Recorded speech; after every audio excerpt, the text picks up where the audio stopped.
Did you know that in the ancient Sumerian world, where the sun blazed across the plains and the Tigris and Euphrates rivers flowed like veins through the land, there lived a goddess named Mammetun?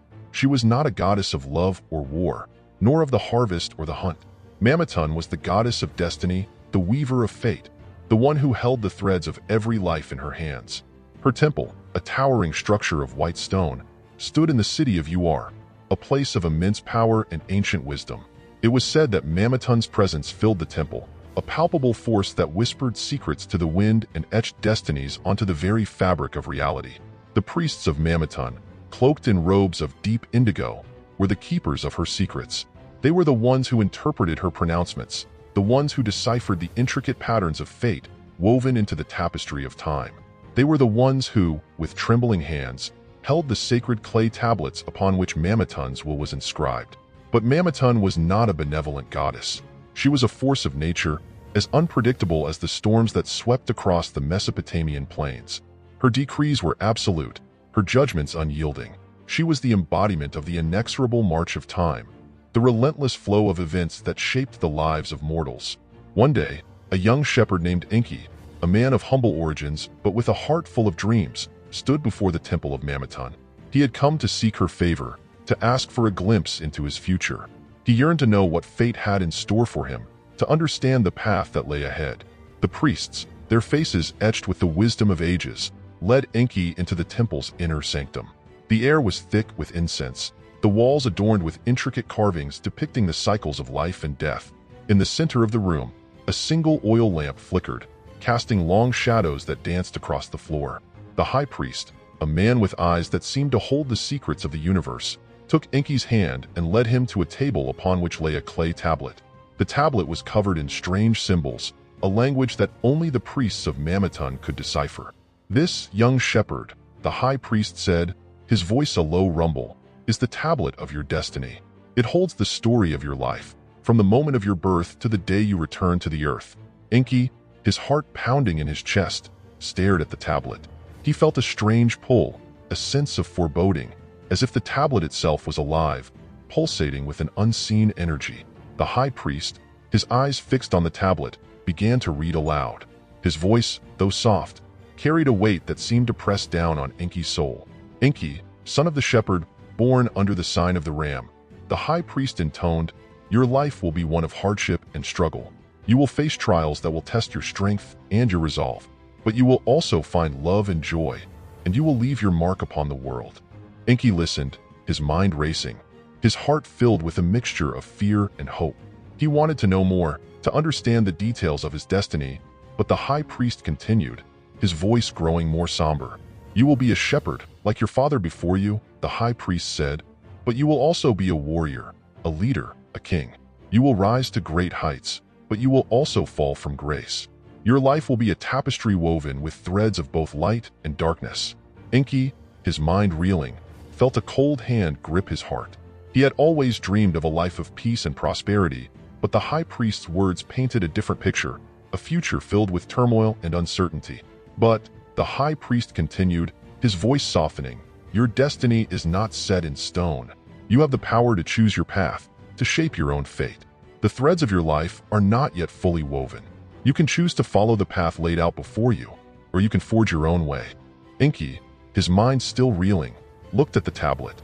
He saw the symbols, the intricate patterns that seemed to dance before his eyes. He felt a surge of power, a sense of agency, as if he could reach out and touch the threads of his destiny to alter their course. He looked at the high priest, his eyes filled with a newfound determination. "I will choose my own path," he said, his voice firm. "I will not be a puppet of fate. I will forge my own destiny." The high priest smiled, a knowing smile that seemed to hold the wisdom of ages. "Then go, Enki," he said, "and write your own story. But remember, the threads of fate are long and winding, and the choices you make today will have consequences that echo through the ages." Enki, his heart filled with a mixture of fear and excitement, left the temple. He knew that the path ahead would be fraught with danger, but he was no longer afraid. He had tasted the power of choice, the freedom to shape his own destiny. He returned to his flock, his mind filled with the words of the high priest. He knew that he could not escape the threads of fate, but he could choose how to weave them. He would live his life with courage and determination, and he would leave his mark upon the world, not as a puppet of destiny, but as a master of his own fate. But Enki's story was only the beginning. The threads of fate, woven by Mammetun, stretched far beyond the life of a single shepherd. They intertwined with the lives of countless others, creating a tapestry of interconnected destinies that span generations. In the city of Ur, the priests of Mammetun continued to interpret her pronouncements, to decipher the intricate patterns of fate woven into the tapestry of time. They saw the rise and fall of empires, the birth and death of heroes, the ebb and flow of history, all unfolding according to the will of the goddess of destiny. But even Mammetun, the weaver of fate, could not control everything. There were forces at work in the world that were beyond her grasp, forces that defied the laws of destiny and challenged the very fabric of reality. One such force was the power of love. Love, in its purest form, could transcend the boundaries of fate, could break the chains of destiny, could even challenge the will of the gods. In the city of Kish, a young woman named Inanna, the goddess of love and war, fell in love with a mortal man named Dumuzi. Their love was a force of nature, a whirlwind of passion that swept away all obstacles in its path. But their love was forbidden. Dumuzi was a mortal, and Inanna was a goddess. Their union was a violation of the cosmic order, a transgression that threatened to unravel the very fabric of reality. Mammetun, the weaver of fate, saw the danger. She knew that the love between Inanna and Dumuzi could disrupt the balance of the universe, could unleash forces that would bring chaos and destruction. She tried to intervene, to separate the lovers, to force them to follow the paths laid out for them by destiny. But Inanna and Dumuzi were determined to be together. Their love was a force that even Mammetun could not control. In the end, Mammetun was forced to accept the inevitable. She saw that the love between Inanna and Dumuzi was a force for good, a force that could bring light and hope to a world shrouded in darkness. She allowed them to be together, but she warned them that their love would come at a price. She told them that their union would be tested, that they would face trials that would push them to the limits of their endurance. Inanna and Dumuzi, their hearts filled with love, accepted the challenge. They knew that their love was a gift, a precious treasure that they would cherish and protect, even if it meant sacrificing everything.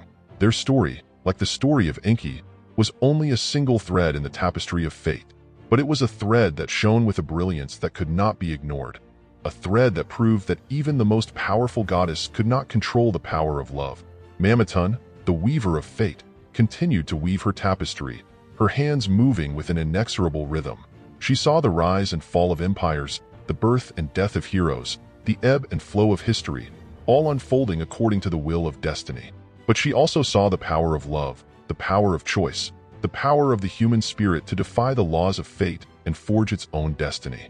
And so, the story of Mammetun, the goddess of destiny, became a story of hope, a story of the enduring power of love, a story that reminded us that even in a world governed by fate, there is always room for choice, for love, for the human spirit to rise above the limitations of destiny and create its own future.